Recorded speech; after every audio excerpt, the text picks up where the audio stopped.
روزے میں استنجا کرتے ہوئے استنجا اس طریقے سے کریں کہ جب استنجا کریں گے تو سانس روک لیں، سانس روک کر کے پھر پانی سے استنجا کریں۔ مگر کیوں؟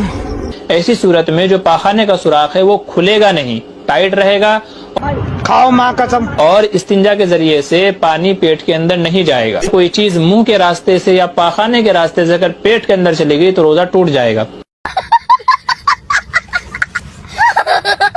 روزے کے دوران جب آپ استنجا کرتے ہیں، وضو کرتے ہیں، تو آپ کو سانس بند کر لینا چاہیے۔ یہی کہنا ہے ہمارے اہل سنت مولوی کا۔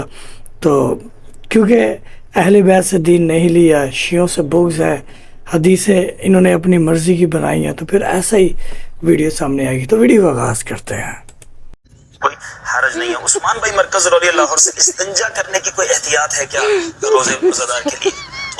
اس کے اندر یہ ہے کہ مبالغہ کرنے سے منع کیا گیا ہے، اور احتیاط یہ ہے کہ روزے کی حالت میں سانس زیادہ نہ لیں، اور تھوڑا سمٹ کے بیٹھے، زیادہ پھیل کے نہ بیٹھے کہ بعض اوقات پانی جو ہے وہ اس کے معدے تک پہنچ سکتا ہے، جس سے روزہ ٹوٹ جائے گا۔ حیرانگی کی بات تو یہ ہے کہ روزہ بچانے کے لیے وضو کے درمیان سانس بند کر لینا چاہیے، اور جب مغرب ہوتی ہے یعنی کہ شام کا آغاز ہوتا ہے تو پہلے ہی روزہ توڑ لیتے ہیں، ٹھیک ہے، کھولتے نہیں ہیں، روزہ توڑ لیتے ہیں۔ یہ آنے والی آگے ویڈیو ابھی دکھائیں گے۔ تو ابھی اسی روزے کے متعلق، وضو کے متعلق ویڈیو چل رہی ہے، دوسری ویڈیو آپ کی پیشہ خدمت ہے۔ روزے میں استنجا کرتے ہوئے استنجا اس طریقے سے کریں کہ جب استنجا کریں گے تو سانس روک لیں، سانس روک کر کے پھر پانی سے استنجا کریں۔ مگر کیوں؟ ایسی صورت میں جو پاخانے کا سوراخ ہے وہ کھلے گا نہیں، ٹائٹ رہے گا، کھاؤ ماں قسم۔ اور استنجا کے ذریعے سے پانی پیٹ کے اندر نہیں جائے گا۔ کوئی چیز منہ کے راستے سے یا پاخانے کے راستے سے اگر پیٹ کے اندر چلی گئی تو روزہ ٹوٹ جائے گا۔ اوکے جی، مولویوں کی آپ نے یہ خود ساختہ اپنے آپ جو انہوں نے اپنے ذہن سے باتیں بنائی ہیں وہ ہم آپ تک پہنچانے میں کامیاب ہوئے۔ اور جیسے کہ میں نے آپ کو کہا تھا کہ یہ کیسے لوگ ہیں یار کہ روزہ بچانے کے لیے یہاں پر سانس بند کر رہے ہیں، اور جب روزہ افطاری کا ٹائم آتا ہے تو روزہ توڑ لیتے ہیں۔ بڑی عجیب بات ہے، مولوی روزہ بچاتے بچاتے روزہ توڑ بیٹھے، اور ایک روزہ نہیں، سارے روزے توڑ بیٹھے۔ اہل سنت کا ایک بھائی ہے، کافی سوشل میڈیا میں ان کی میں پوسٹ وغیرہ دیکھتا رہتا ہوں، زیادہ فیس بک پر۔ تو یہ کیا کہتے ہیں اس متعلق کہ بھائی روزہ جو ہے یہ کس ٹائم پر افطار کرنا چاہیے؟ تو ان کی ذرا بات سن لیتے ہیں، کیونکہ یہ مولوی نہیں ہے نا، یہ قرآن اور حدیث کی بات سنتے ہیں۔ تو یہ دیکھتے ہیں۔ آج میری زندگی میں پہلا ایسا روزہ تھا جس کی افطاری میں نے نماز مغرب کے تقریباً آدھا گھنٹہ بعد کی ہے۔ اس سے پہلے میں نے جتنے بھی روزے رکھے ہیں نا، ان کی افطاری اسی وقت کی ہے، جو کہ عام ہمارے معاشرے میں ہے کہ نماز مغرب سے پہلے۔ لیکن جب میں نے قرآن کی یہ آیت پڑھی، سورہ بقرہ آیت نمبر 187، جس میں واضح طور کے اوپر یہ چیز لکھی ہوئی ہے کہ رات ہونے تک اپنے روزے کو پورا کرو، تو مجھے سمجھ یہ نہیں آتی کہ جب آپ پورا دن انتظار کر لیتے ہیں تو اینڈ کے جو 20 منٹ ہیں وہ آپ کو پورا کرنے میں کیا مشکل ہوتی ہے؟ مان لیا آپ نے کسی حدیث کا حوالہ لیا ہوگا، آپ کے پاس بھی کوئی روایت ہوگی، کوئی فتویٰ ہوگا، مان لیتے ہیں، لیکن قرآن کی اس آیت کو آپ کہاں پہ لے کے جاؤ گے؟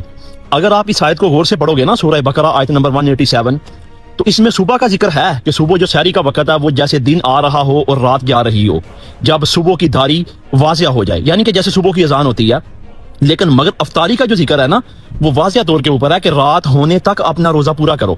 اب مجھے تو بھائی کسی سے فتویٰ لینے کی کوئی ضرورت نہیں ہے، شاید اس ویڈیو کے بعد آپ مجھے اہل تشیع بنا دیں، لیکن میں تو نہ سنی ہوں نہ میں وابی ہوں، میں تو ہوں مسلم۔ میں نے خود قرآن سے یہ پڑھا، میں نے آیت آپ کو دکھا دی۔ اب آپ کی مرضی ہے میرے بھائی، آپ نے ان فتویٰ باز مولویوں کی ماننی ہے یا قرآن کی ماننی ہے۔ اگر قرآن کی ماننی ہے تو قرآن کا جو وقت ہے وہ رات ہونے تک ہے، اور رات جو ہے وہ نماز مغرب کے تقریباً 20 سے 25 منٹ کے بعد ہوتی ہے۔ اب آپ کی مرضی ہے، یا تو اپنا رمضان بچا لو یا ان مولویوں کا کہا مان کے اپنے رمضان کو تباہ کر لو۔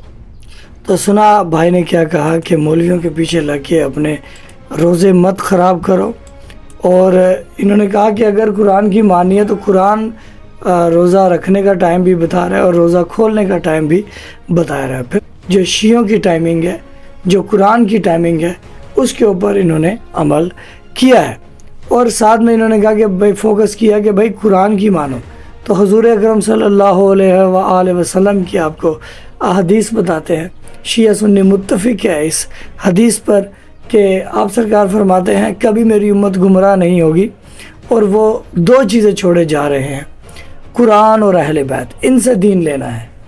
جو اہل بیت کہے وہ صحیح ہے، وہ حجت ہے، اور جو قرآن کہے وہ صحیح ہے اور وہ حجت ہے۔ اگر قرآن سمجھ میں نہ آئے تو اہل بیت سے پوچھ لینا، اگر اہل بیت کی بات نہ سمجھ آئے تو اس کی وضاحت قرآن مجید کر رہا ہے، یعنی کہ قرآن اور اہل بیت ایک دوسرے سے جدا نہیں ہے، اور مسلمانوں کے لیے راہ نجات قرآن اور اہل بیت ہے۔ تو کیونکہ مولویوں نے اہل بیت کو ہٹا کر بیچ میں صحابہ کو لا دیا، اور حالانکہ ان کو یہ بھی پتہ ہے کہ جب اہل بیت کی محفل میں عام لوگ بیٹھیں تو وہ صحابی بنتے ہیں، ٹھیک ہے، یعنی کہ مولا علی علیہ السلام کے ساتھ کوئی بیٹھے، ان کے ساتھ ایمان کے درجے میں رہا ہو تو وہ صحابی بنا کرتا ہے۔ حضور اکرم صلی اللہ علیہ وآلہ وسلم کے ساتھ کوئی بیٹھے، ان کے ساتھ ٹائم گزارے، ایمان کی حالت میں رہے تو وہ صحابی بنا کرتا ہے۔ تو یہ بڑی عجیب و غریب باتیں ہیں کہ ان صحابہ کو انہوں نے کہا کہ ہم ان سے دین لیں گے اور اہل بیت کو چھوڑ دیا۔